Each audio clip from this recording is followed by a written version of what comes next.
Here we are, episode 6.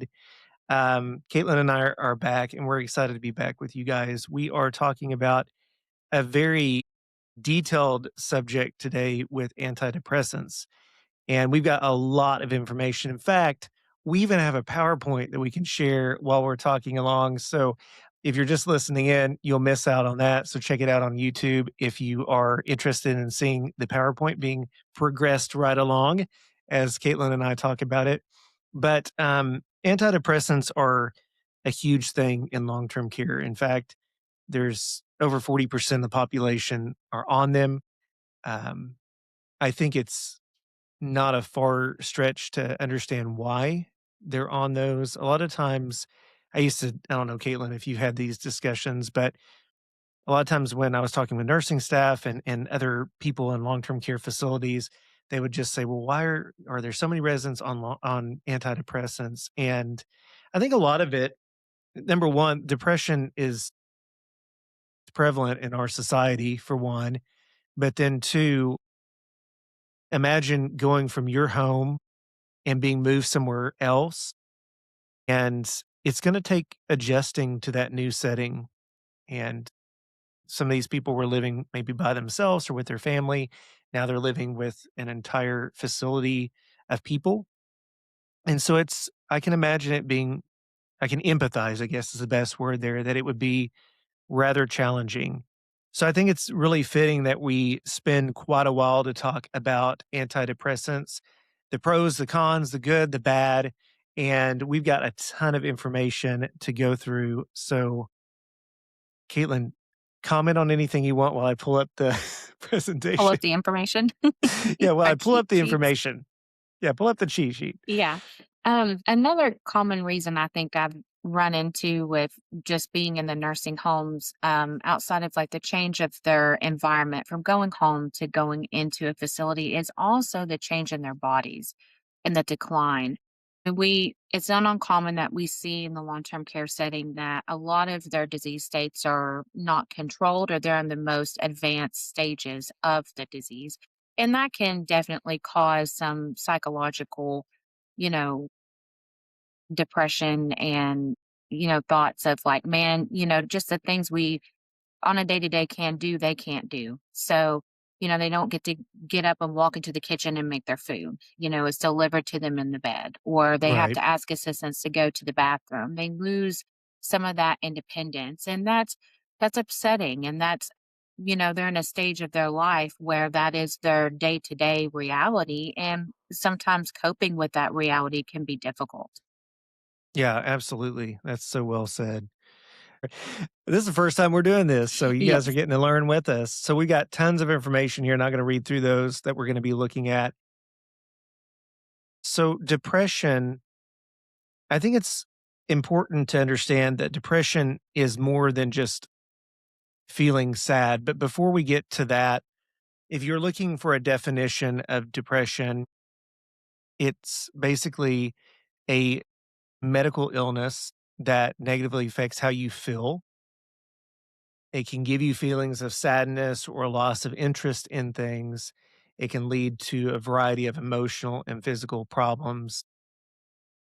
And so it's very impactful. And I think when we are looking at, I'm trying to figure out what to do with this screen that's popped up with our images on it and also the presentation. Maybe y'all can't see that. Hopefully you can't see it because it's like right in the way. But I think the important thing here to note is that one of the main kind of ways to diagnose it that's out there is DSM-5. That's a term that's thrown out. Maybe if you have psych in your building, you've seen something in their notes that say DSM-5, and then it'll say ICD-10 or something like that on there as the alternative code or whatever. DSM-5 is actually defined, or the term means Diagnostic and Statistical Manual of Mental Disorders, the fifth edition of that. And they define depression as having 5 or more episodes within a 2-week period. And we're going to talk about what some of those episodes look like on the next couple of slides here. So the DSM criteria And I think, Caitlin, Mhm. we've seen these as hallmark, right, of a Yeah. lot of Yes. depression, feeling sad, hopeless, irritable. What else? I mean, there's so many listed on here. In the nursing homes, I hear the nurses and the physicians when they're talking about it, like either starting or increasing, it's like the resident in their normal routine kind of deviates from that and going more of like, I want to be in the bed. Like they don't want to go to their activities that they typically go to, or they don't want to eat lunch in the cafeteria, or they just are more just not as mobile. Like some of the residents like to get out and go outside, or sometimes they don't want to take baths. Like they don't want to Right. be bothered. They don't want their sense of care for hygiene and things like that go by the more declined and loss of appetite. That's usually what I hear a lot of the verbiage and conversations between the interdisciplinary team. Yeah, and I mean, that's perfectly aligned with what DSM-5 says, because you see on this screen in front of you guys that, or if you're listening in, it basically says loss of interest or pleasure in activities, loss of appetite or change in appetite, more sleeping, more tired, more fatigued. And, if you're listening into this and you have depression, you'll understand those feelings. And even in our elderly population, they still present themselves in that same kind of way. Perhaps the things like what Caitlin was mentioning are the difference between how you would go through it and how they would go through it.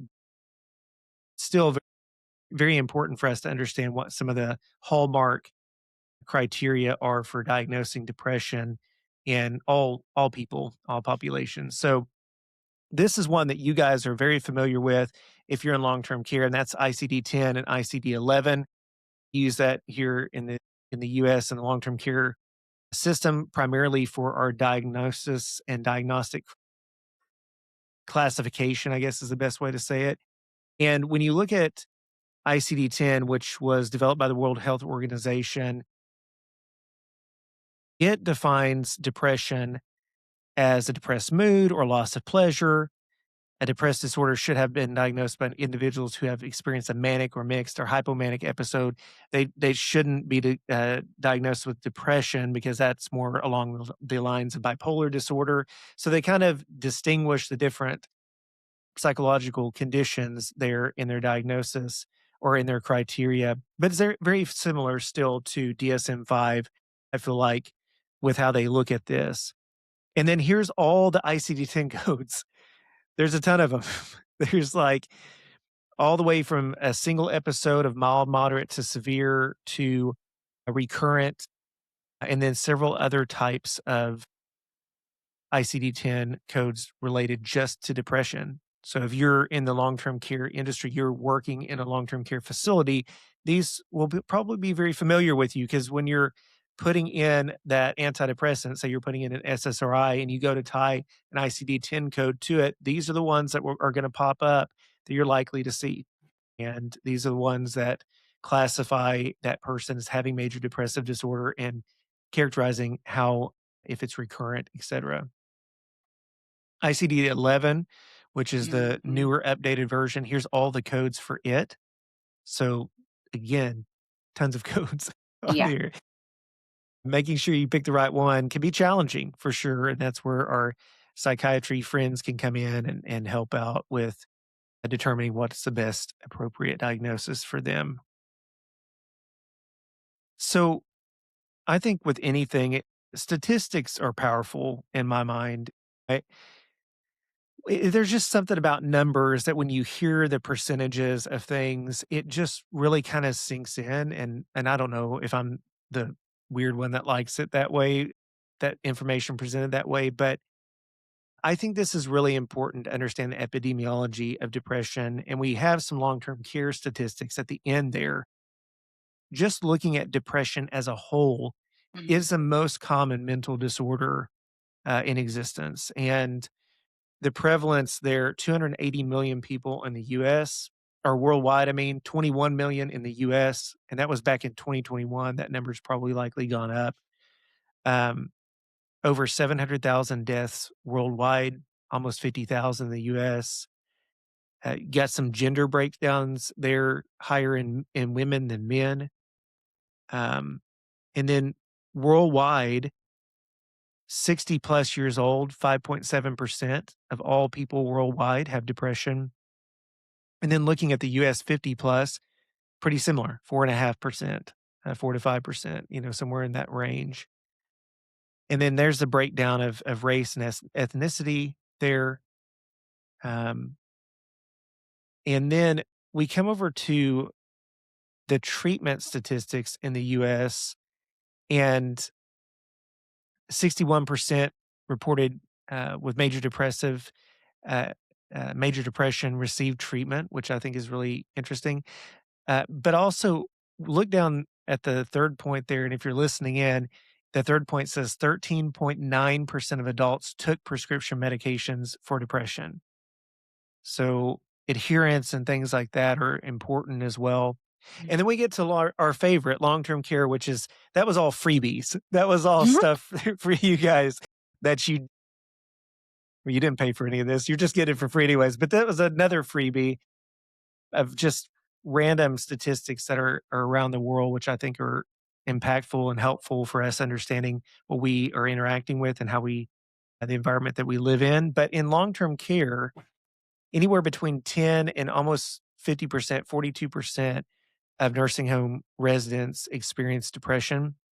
In the residential care community setting, so if you're working in that environment, 23.2% lots.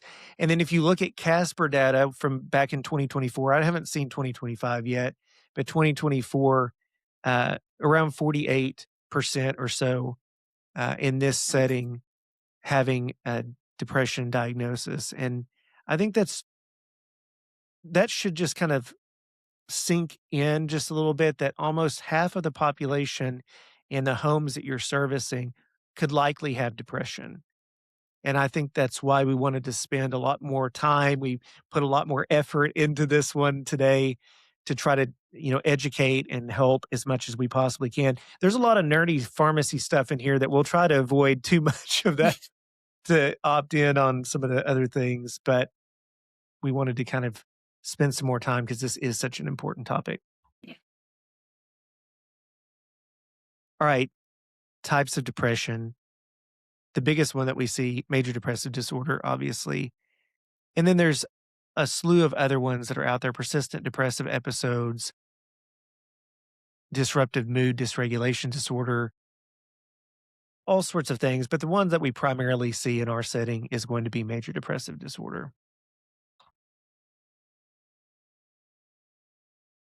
All right, Caitlin, clinical presentation of Ooh, yeah. depression. Mhm. We've kind of mentioned some of these. There's a lot of emotional, physical, cognitive symptoms and presentations for depression.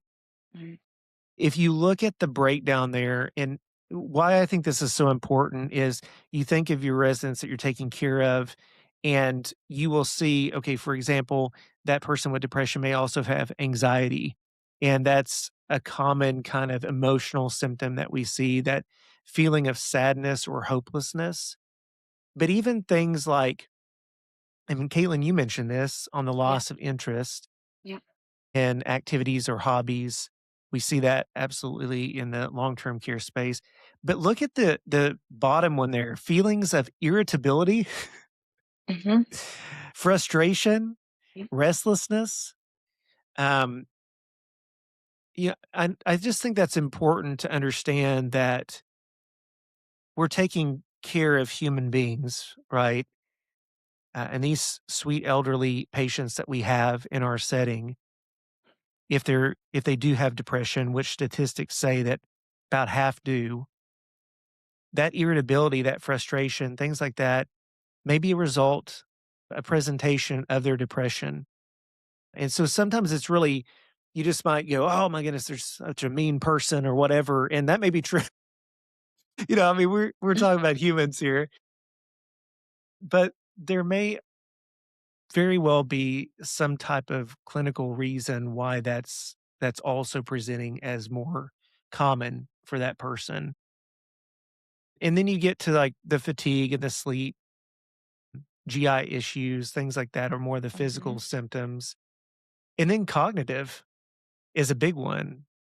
I mean, when I first read this, having additional confusion or problems thinking or remembering or concentrating, so that can be challenging, right? Because we also are taking care of dementia patients where those are very similar types of things. Obviously, dementia more profound, but still can be something that plays a role, especially when you're an elderly patient in this setting, right? And I mean, I feel like I can barely remember what happened yesterday. I know, me too.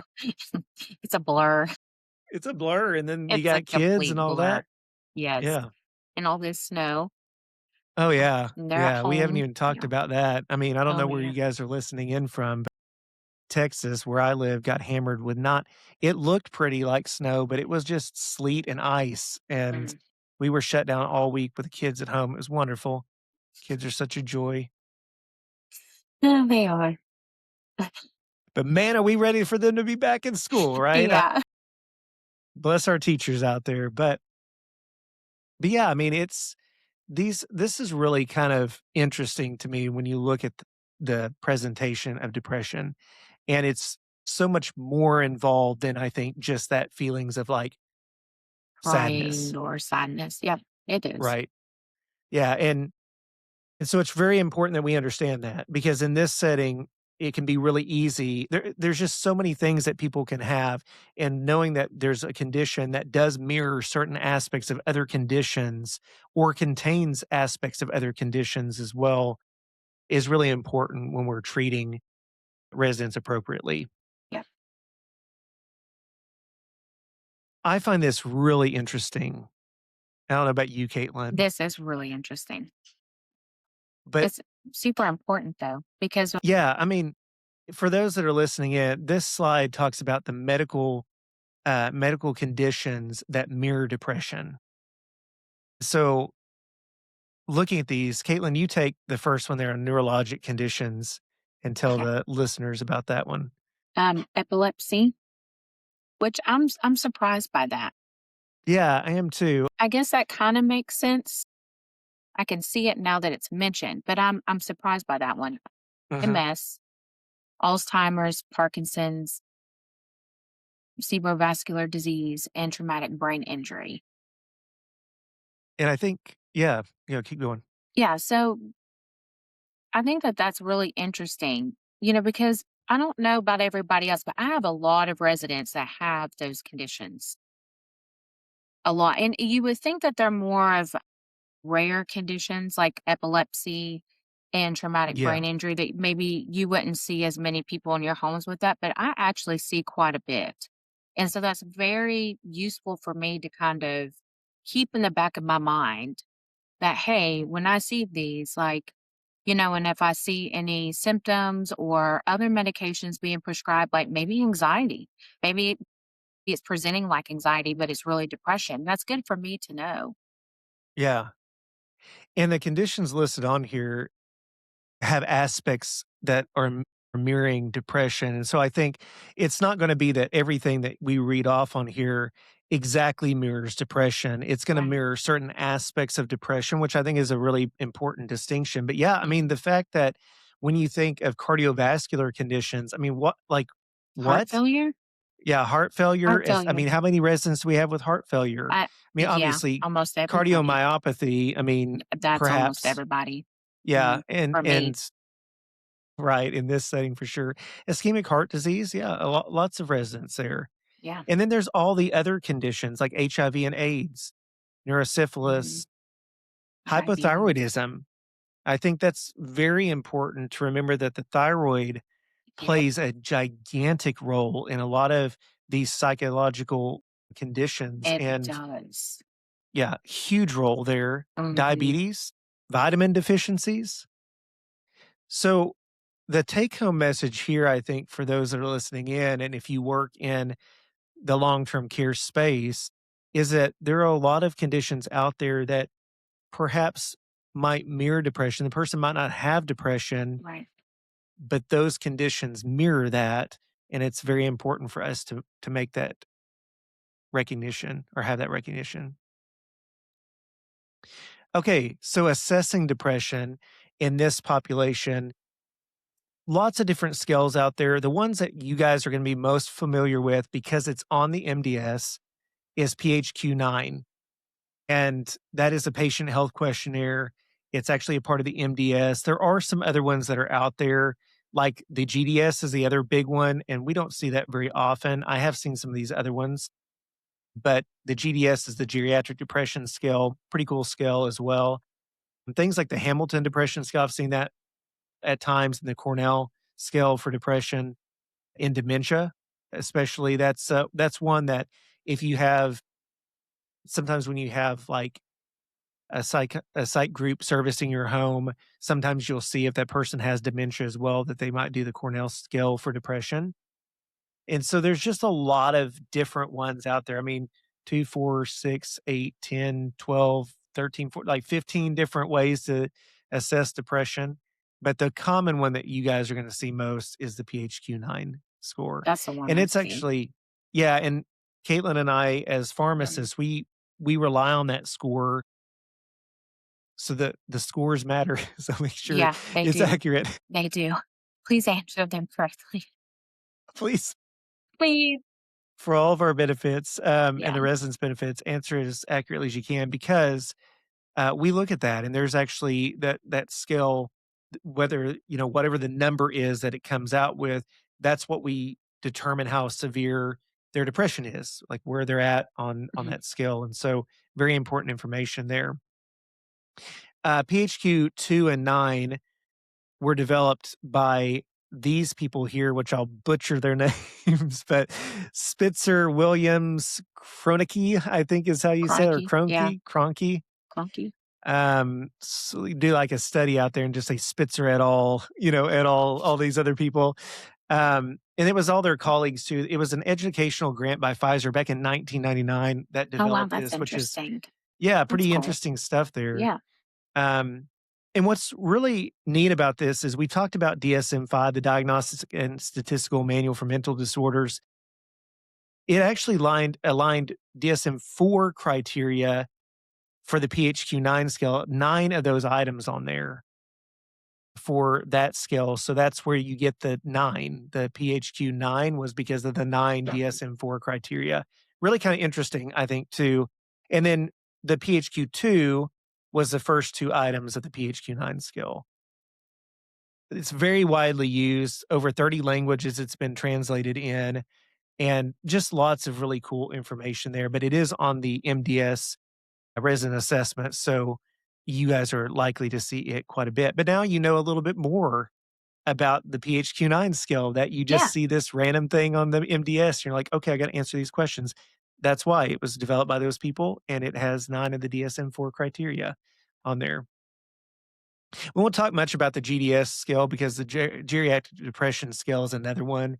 It's been around for a while, longer than the PHQ-9 scale has, but very good scale as well to look at depression.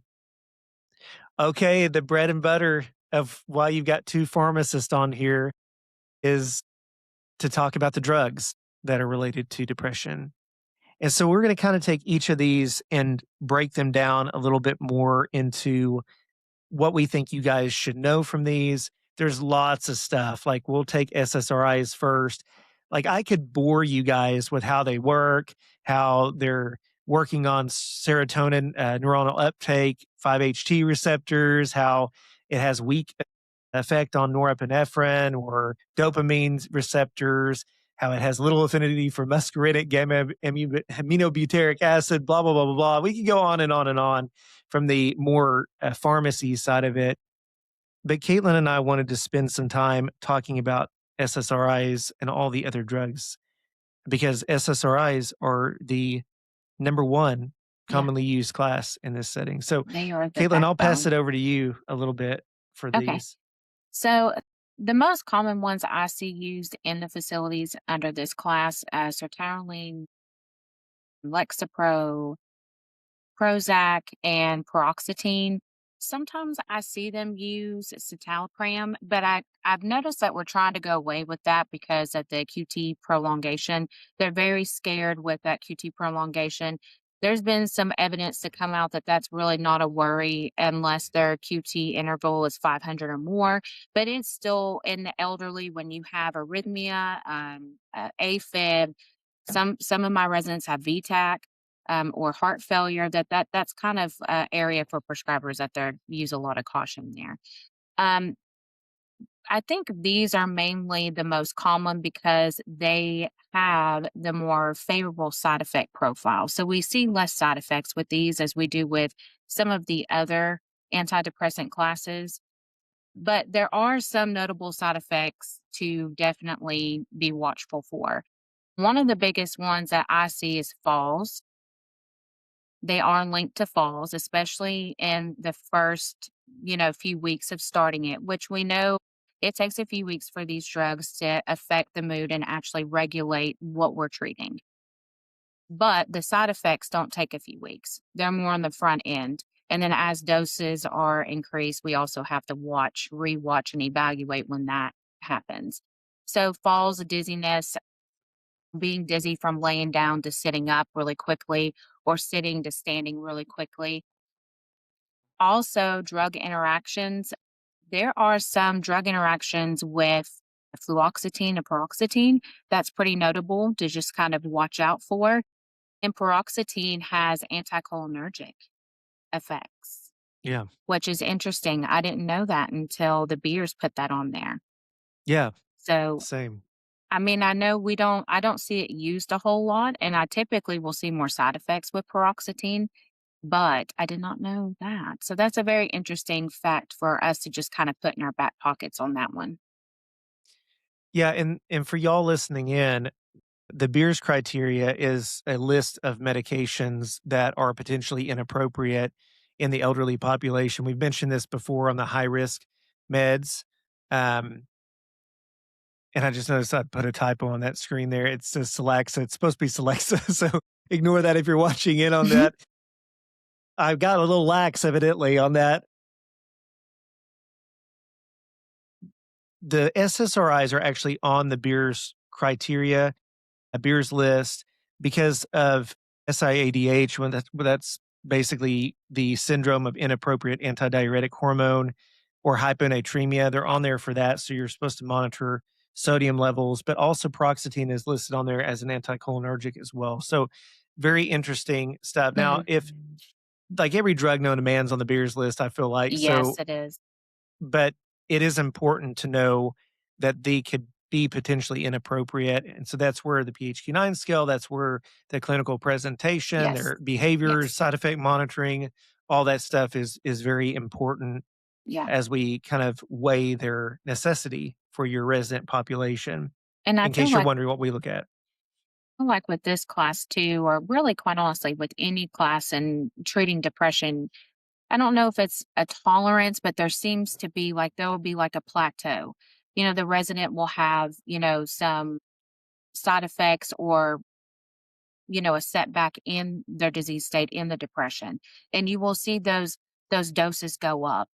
And I have seen, and of course, when you're somebody who has depression for a long time, you're going to have good and bads.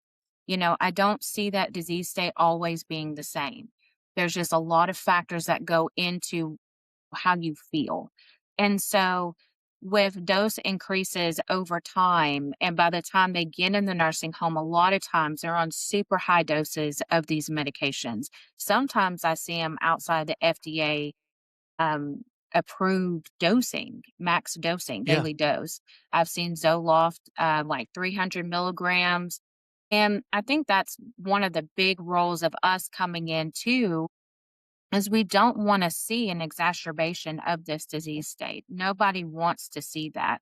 But when we get in these high doses of SSRIs and even SNRIs, we see anxiety, insomnia, jitteriness. It affects their gait, their balance, and things like that. So that's another point I want to make as far as like with these side effects. Like, yeah, they have the preferable side effect profile, but they don't, like Scott's saying, come with no risk. And that's why this reassessment of, hey, is this still needed?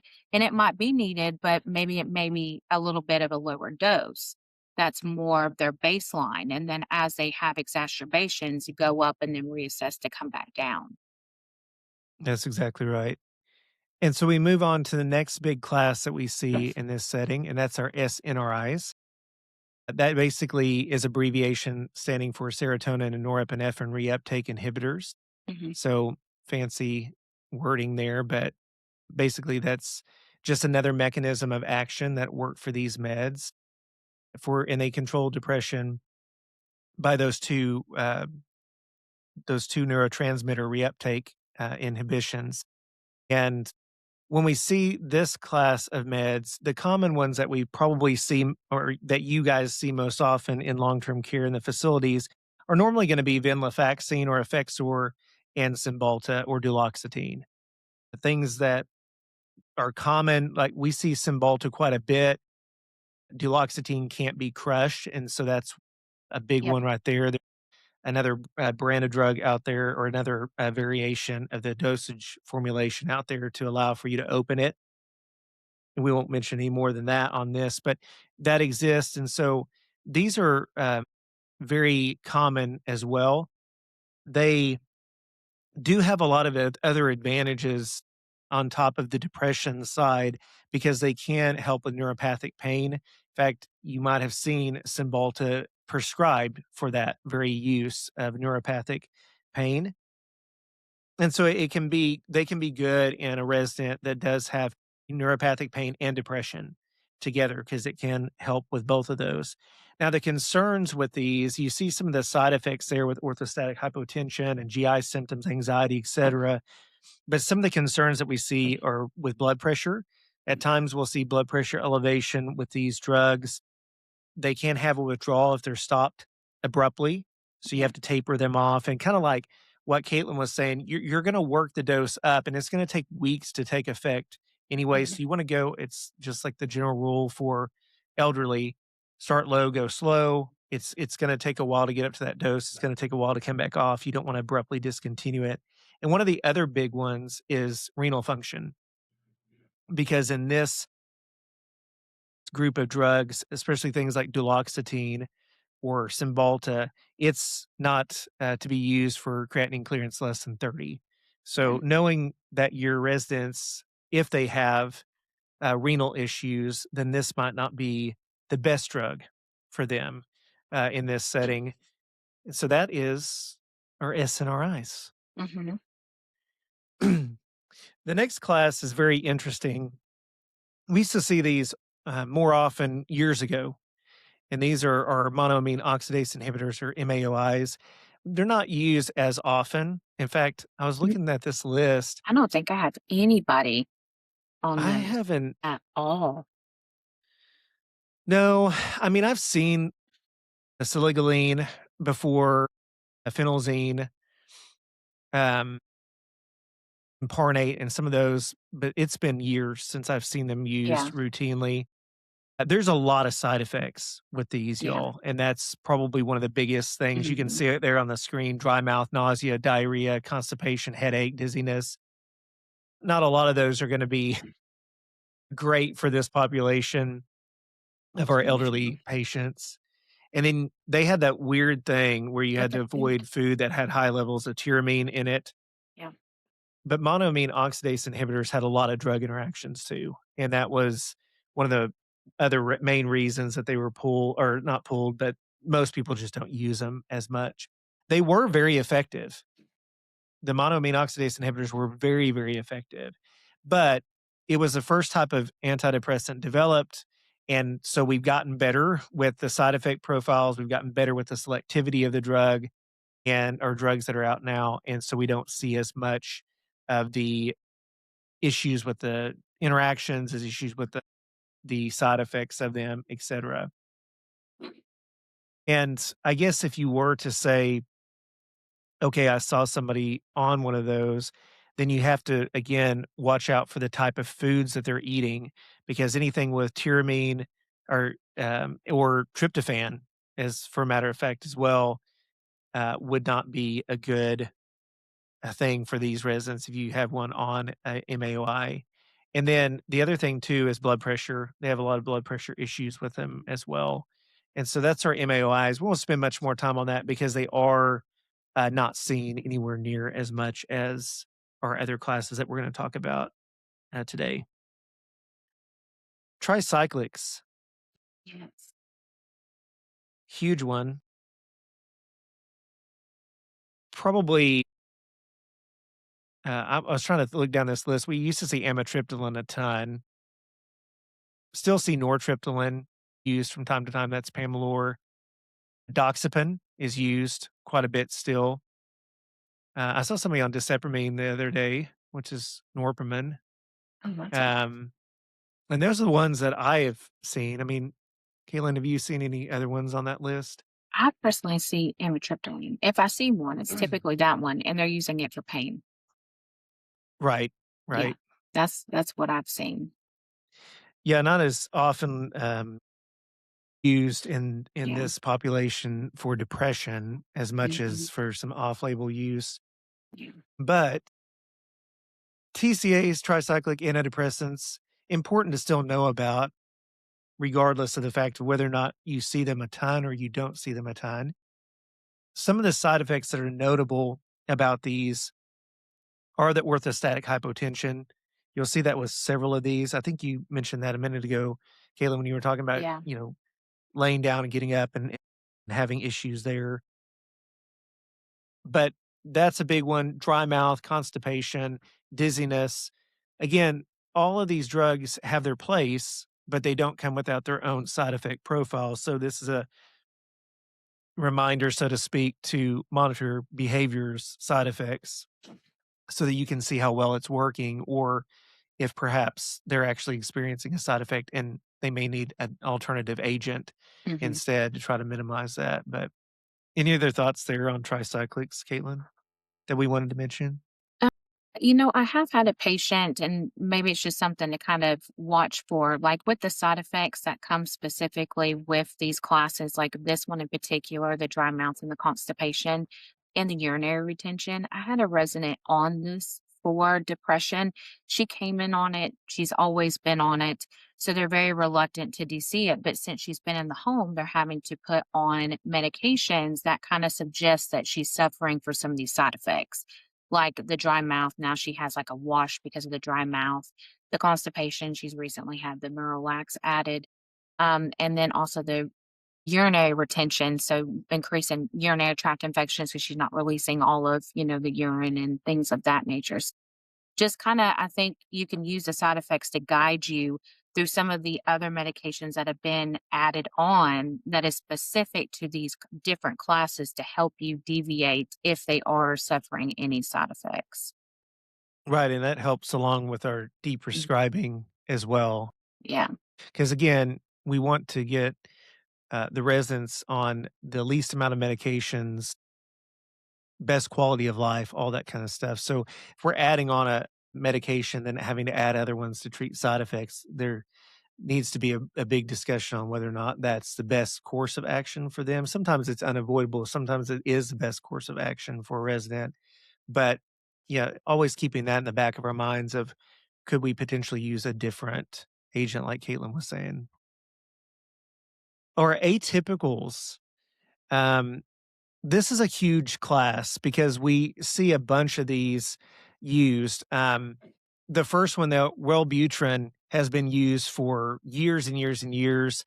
It doesn't have a ton of side effects. It's one of the most common ones that you see prescribed out in the public all the time, right? As like an initial one, because it is a pretty favorable agent. I mean, it has some of the things that you see like out in the public setting, perhaps like some of the sexual issues that come from antidepressants. It doesn't have that as much as any of the other ones. There's no weight gain. In fact, you'll see weight loss a lot of times on mhm, bupropion or Wellbutrin.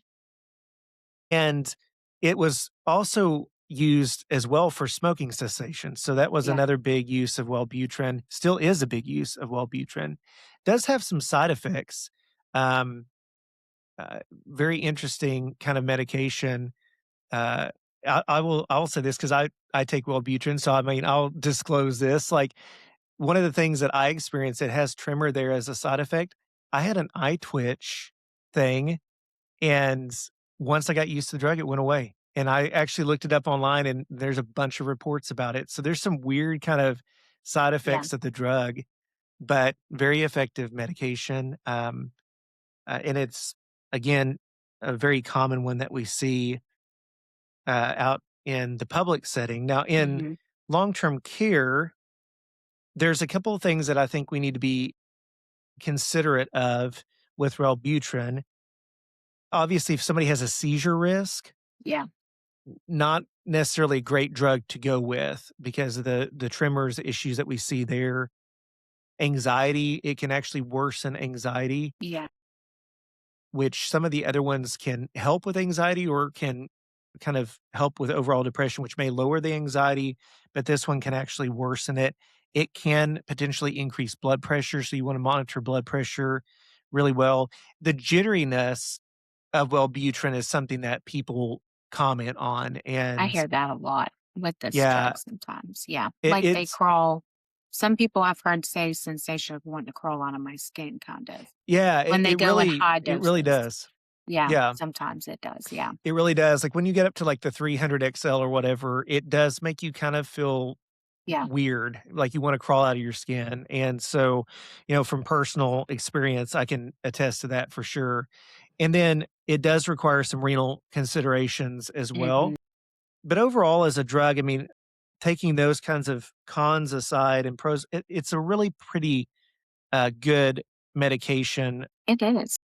for, yeah, for just the low energy, the apathy. But again, something else to consider, which I mentioned at the very beginning in this population, weight loss is something that we Yes. see with this one. So if you got a frail elderly patient, that's something you need to consider, especially like what Caitlin was saying, somebody that's on Wellbutrin, but you see them also on some type of medication as an appetite stimulant. You're kind of hurting yourself there Hmm. because the Wellbutrin is not going to help with Yeah. that side of things. And that's common. I'll see Wellbutrin with Remeron. You Right. know, I mean, Yeah. and usually I see Wellbutrin used with other antidepressants a lot of times in the Yeah. long-term care. By the time they are in this stage, it's usually an add-on, and Mirtazapine is one of those. Yeah. Speaking of mirtazapine, let's talk about mirtazapine for a little bit. You want to take that one, Caitlin? Yeah, so I think of Mirtazapine as a jack of all trades. I don't know if that's, like, the right way to think about it, but it just kinda has different indications that are relatively useful in or common use in long-term care. So, appetite stimulant to try to increase weight gain, sleep, and depression. I've seen them use it for anxiety, kinda have, like, a calming effect, help them go to sleep at night if they're sundowning. So, this medication, it works a little bit different than some of our other meds. At lower doses, we see it in the more sedating aspects of usage. So that 7.5 to 15 milligram dose, we see more histamine blockage to where we get that coverage for insomnia. And then we increase it to 30 milligrams to get that depression side of the coverage of the medication.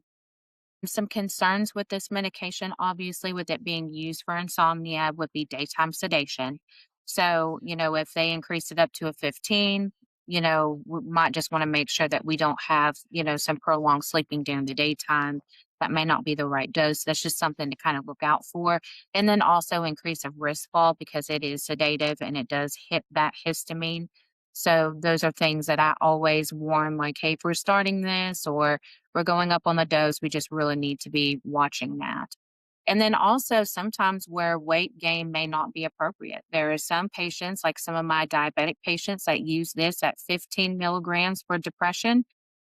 It's at that lower end, but they don't need to gain weight. They actually need some weight loss to help with, blood sugar and other disease states and obesity. So that is something to kind of keep in mind when it's being used for depression at those doses. And I think that's pretty much it with that one. Yeah, hugely used medication. It is. And yeah, lots of debate on the dosing, right? Like I've had physicians I've talked to, they're like, no, no, no, 7.5 is exactly what they need for weight gain or whatever. And it's just very interesting. In fact, if you see us asking gradual dose reductions in your facilities and we're documenting weight with Rimron, we have to ask it because it falls under the antidepressant classification.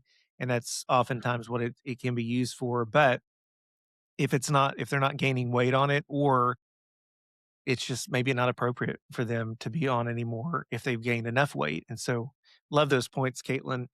And the last one here on this list that we see also a ton, not for depression oftentimes, but is our friend Trazodone.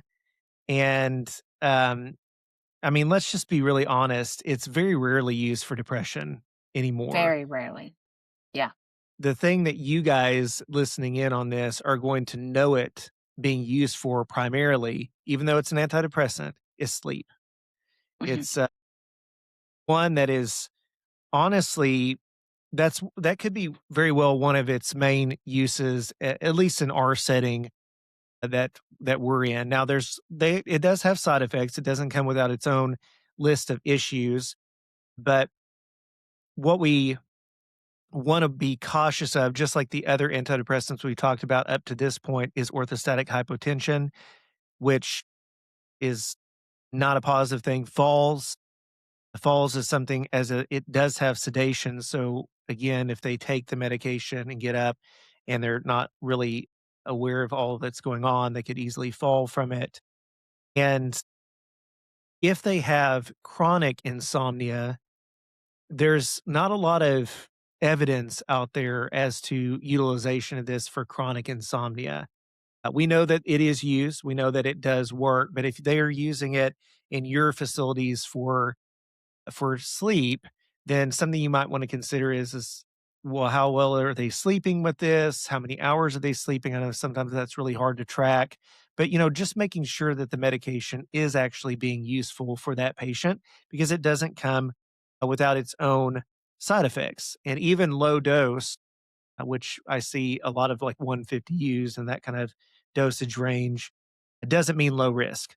So even though it's a lower dose, which is what we want in this population, it does not mean that it doesn't come with its own side effect profile and risks associated. So those are our friends atypicals, which are oftentimes seen in this setting, especially mirtazapine and trazodone, I would say.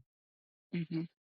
This is a newer class of antidepressant medications. It's N-methyl D-aspartate, and that's NMDA antagonists. If you've ever heard of ketamine, which has been in the news and stuff before, but ketamine is used off label and it was for anesthesia, is what ketamine is originally used for. But when they backed the dosing way down, they started using it with treatment resistant depression. And I think, over time, we may start seeing some of these entering into our environment. Probably not ketamine. It can be compounded and stuff like that, but that's just a side note for free. But the one that was approved recently by the FDA, or more recently, was Spravato or S-ketamine, and that one is one that does show a benefit in treatment-resistant depression, but it does have a use with caution in older adults. Obviously, it's boxed warning as risk of sedation because that's what the drug was originally for. Right. So very interesting to me. I don't know if Caitlin, you feel the same way It's very because interesting. I mean, you see that and you're thinking, okay, well, that's what they would do, like to put people under for Right. procedures and stuff like that. But Powerful. like, yeah, I always get kind of worrisome on those kind of Yeah. That's medications. powerful. Very small dose in comparison, Right. but kind of a nasal administration too, which is really interesting. This is one that we just threw in here because I think just for completeness sake, it's important to know in this setting that we see not this. This would be more of the postpartum side, Zurzuvae or Zuranolone or however you say that. This Don't sounds ask kinda me. like some perfume on commercial, like, Mhm. "Zurzuvae, smells wonderful." Smells like an angel. Yeah, But it is used for postpartum depression, effective medication, and so you may hear about that out there in the public. Threw it in just for completeness sake. I think before we move into this on the non-pharmacological management, Caitlin, I think we need to mention too that at times mhm. you will see antipsychotics given in depression, Yes, yes, and maybe tell them a little bit about some of the common ones that you see and maybe the why behind it. behind that. So, some of the common ones that I see would be Seroquel and Risperidone. I don't know about you, Scott, but those are probably the 2 main ones that I see. Yeah, The Seroquel, I see them add that on when nothing else is working or has worked. But I mean, I'll be honest, sometimes I see it added on underneath this diagnosis to kind of mask it being used for other reasons. right. But it is a medication that is an option for when all other things failed and that have been tried. And then some patients that have depression also have other mental health conditions of which Seroquel falls under to blanket, cover as well. So it's kind of has some multifunction there. So that's something that's useful for them to use in their back pocket that they can cover, underneath all other disease states that the residents may have. The Risperidone, this is a off-label usage, and it's for if they are treatment resistant. Again, using any antipsychotic for depression is going to be with treatment resistant. We've tried all other agents and avenues, and we have to do this because it is what is stabilizing their mental health and helping them with mood regulation and keeping them safe. And so that's usually around, what I will see. And a lot of times it's kind of the younger population that's coming into the facilities, like in their 50s and early 60s, that I will see more of the resistant depression where we're having to use these atypical or not atypical antipsychotics, but atypical treatments with using antipsychotics. Yeah, and I think it's important to know, correct me if I'm wrong on this, but I think the Seroquel, the indicated, format or form of the drug was the extended release Extended for release. Yes. yeah, and it was off label if it was immediate release, so Yep. that's something Hmm. to pay close attention to, and yeah, and it's just mainly that treatment-resistant depression, so obviously having a psych provider double checking that and making sure that that is appropriate for that person. And again, it is an antipsychotic. You have all the things that come along with antipsychotics, but like Caitlin said, at times it may be what's appropriate for that person, assuming that they were just not successful on antidepressants alone. And they do carry indicated uses for that, both Seroquel and Risperdal for that major depressive unipolar, I think, depression, treatment Hmm. resistant. And Yeah. so we wanted to mention that too, because you will likely see those on some of the residents. And it's important because, again, we don't like to have just excess antipsychotics unless they're needed in this setting. And there's lots of history there. We'll get into that when we talk about antipsychotics. But if you're a facility that's, maybe evaluating somebody when they're coming into the facility, it's important not to just, "Oh, I will de-prescribe that antipsychotic off," because it may be being used for that treatment resistant depression. So you want to do your homework on that person to make sure that it isn't an appropriate treatment for them before de-prescribing Absolutely. everything.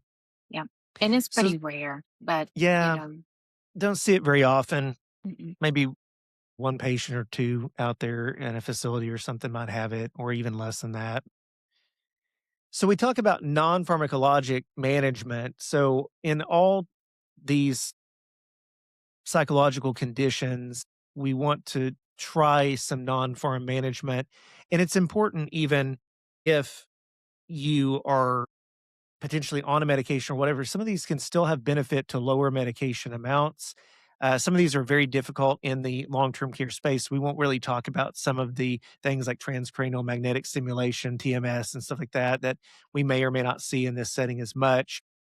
Definitely not electroconvulsive therapy or ECT. It's not something you're going to see very often here, No. or vagus nerve stimulation, which are both really Mhm. have to be very controlled environments and very treatment resistant stuff that we're talking about there. But cognitive behavioral therapy is something that is seen quite often in the public domain for a non-pharm management, for a lot of management of psychological conditions, as we see cognitive behavioral therapy. There's also some other research out there showing the benefit of things like light therapy. And that's, again, talking more about sundowning and things like that, or SAD, Mhm. that condition as well. And then there's some other random ones out there like sleep deprivation therapy, which has been shown to improve or may improve depressive symptoms. Sports, exercise. Obviously, it's difficult in an elderly patient, but getting them to be Yeah. active may be still helpful. I can't Right. imagine yoga, but yoga could be something that we do. But yeah, there's a lot of studies out there backing. In fact, going back to CBT or cognitive behavioral therapy, there's about 115 plus studies that we saw when we were doing the research on this of benefit for things like depression, or even just combined treatment where it was Yeah. that and an antidepressant showing really good benefit there.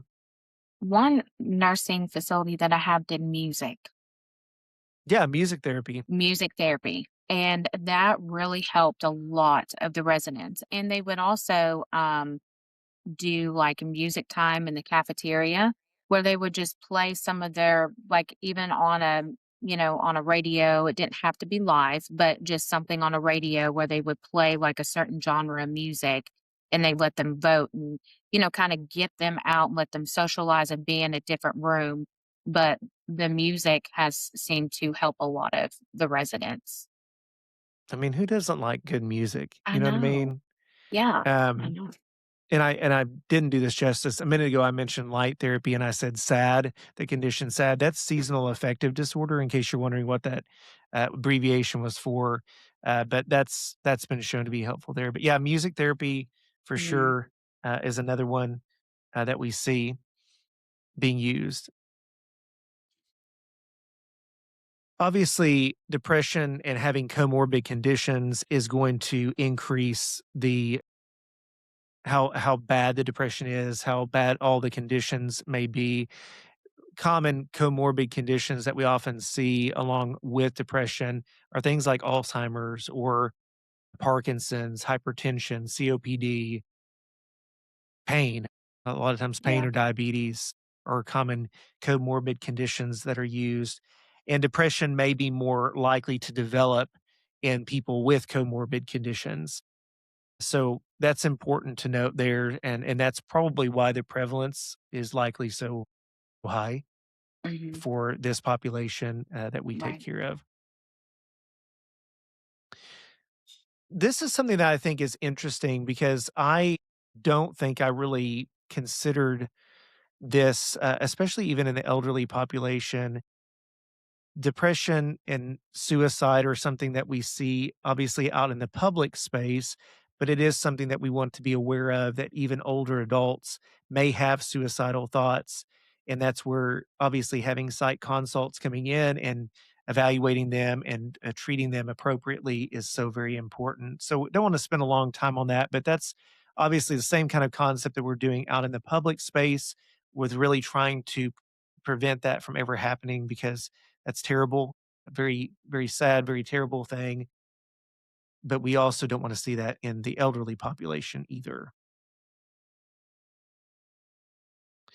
So, we wanted to take just a second here. We'll talk about 2 other things once we get done with the slides. We'll talk about a little bit about de-prescribing because we think that's really important to mention here. We'll also talk about some practical takeaways, but something that we wanted to kinda wrap up here with was depression in the elderly, looking at the prevalence again. anywhere between that 48, almost 50% in the long-term care population. When we look at pharmacotherapy and non-pharmacotherapy needs, typically the second generation antidepressants like the SSRIs, SNRIs, like we were talking about, are the big ones that we see. There are some studies out there where they looked at group cognitive behavioral therapy and the benefit of that. Combining those things oftentimes can lower the severity of the depression. Interpersonal psychotherapy, which we see in this setting Yeah. as well, and then reminiscence therapy, which I haven't seen, but that is something that's out there making an impact on this population. We see that as well. And then on characteristics, it is a combination of what we've been talking about this entire time. It's going to be this the way that it presents is what we mean here is going to be kind of a mixture of the social and the psychosocial sides of things, the cognitive, the physical, all that kind of stuff is what we see in this population. It can be overlooked due to memory difficulties in the dementia patients, et cetera.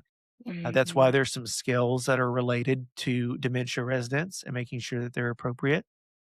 And then um, it can be treatment resistant. And so that's why we did mention the antipsychotics, because you might very well see those for treatment resistant. Anything else there that we wanted to mention, Mhm. Caitlin? I can't remember. I don't think so. I think that's Speaking all of of it. memory Mhm. difficulties, I can't Yeah. remember if there's anything else to mention there, but here we are. We'll just continue on. So that's the presentation we wanted to share with you guys. We'll stop sharing that and we'll move back to just the two of us. You'll get to see us kind of face to face. We wanted to end by talking a little bit about deprescribing and some of the practical takeaways from all of what we just said. We know it's a ton to Yeah. process, It's but a we lot. wanted to, make sure that what we were telling you was complete and we gave you just a ton of information. So deprescribing we've kind of mentioned throughout this, but anything you want to start off with, Caitlin, to talk about on that? Yeah, so just maybe some pointers that I use when I'm going through and just evaluating whether I want to suggest a gradual dose reduction or a process of deprescribing. And I kind of sometimes, deprescribing not necessarily mean taking them off completely, but lowering the dose and reestablishing that lowest, most effective dose. So one of those is just a documentation of the history and using those assessments and tools that we talked about earlier is a big point and resource for us to evaluate that history, right? Also, their notes, the doctor's notes or the psychiatrist's notes, whoever's, in charge of that disease state, looking at that and seeing if the resident was crying or they had lack of interest. Any of those terminologies that we mentioned and the symptoms of depression with the elderly, seeing that in medical records and progress notes to kind of flag you to say, hey, we may not want to ask right now. This may not be the right time. But if everything is pretty well stabilized, you don't see any red flags, just looking at that history. And then also if they've been on the medication for a long time with no symptoms and no history of depression, this may be a pretty good point that, hey, we might be able to you know, de-escalate or start, to come down off of the dose and just see where we're at with things. And we've mentioned in other podcasts that environmental changes and things going on in your life, or even let's say their COPD is more well managed and they may not be as depressed and we might be going into a different phase of life right now. And then if they're experiencing adverse effects. So just like we mentioned before, when I'm looking at somebody like the other day, they were on Effexor 300 milligrams. Their blood pressure was uncontrolled. They're having to add another blood pressure medication. Just those side effects that we know come with those specific classes, and you see other meds being added on to treat a side effect that maybe that medication does have and possess could really kind of, gear you into knowing, okay, well, they might be suffering adverse events. We may want to attempt to deprescribe if the depression is stabilized, or at least letting the physician know, hey, this might be causing this. I just want to let you know. So then that way, when the opportunity does come that their depression is stable, that they could look at that at that point in time. When coming off of these medications, whether completely or decreasing the dose, go slow. Go Yeah. slow. It's just like it takes time for those chemicals to reimbalance. It takes time for that to rebalance, the opposite way.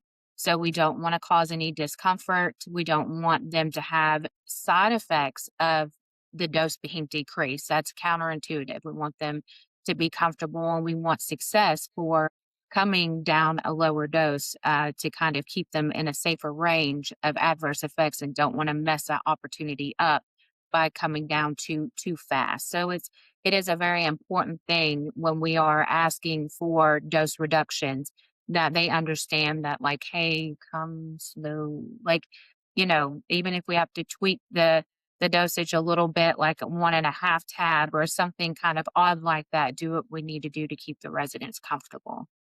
Yeah, because it's sometimes you may see our recommendations like, well, this go to this dose for 2 weeks, go to this dose for 2 weeks, because that's the recommended slow decreasing to taper and DC, or to at least Yeah. taper down to the lowest dose. So, yeah, very important there. Yeah, and I think all great things.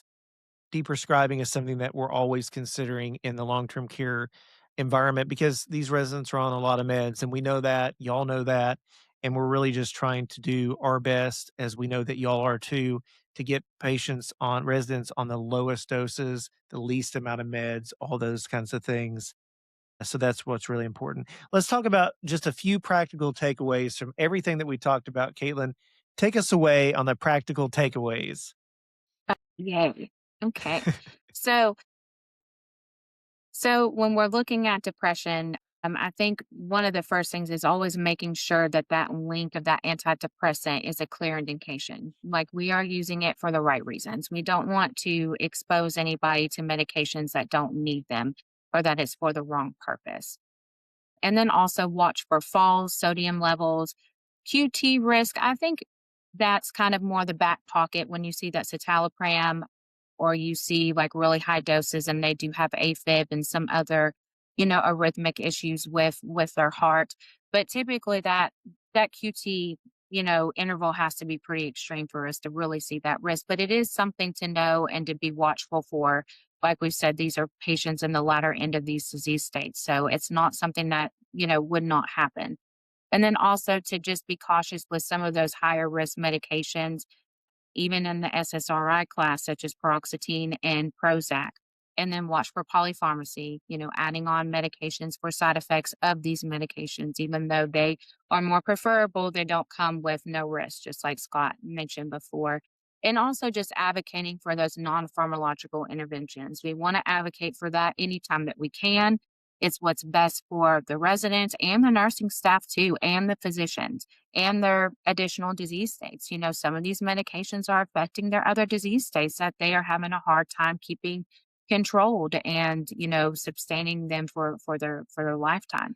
So those non-pharmacological suggestions, always throw those in there. They'll always appreciate that. And then just reassessing them of whenever you feel like is the appropriate time frame. Just like we mentioned, there are peaks and valleys with any disease state. Depression's the same way. So definitely want to keep that in mind and document, document, document.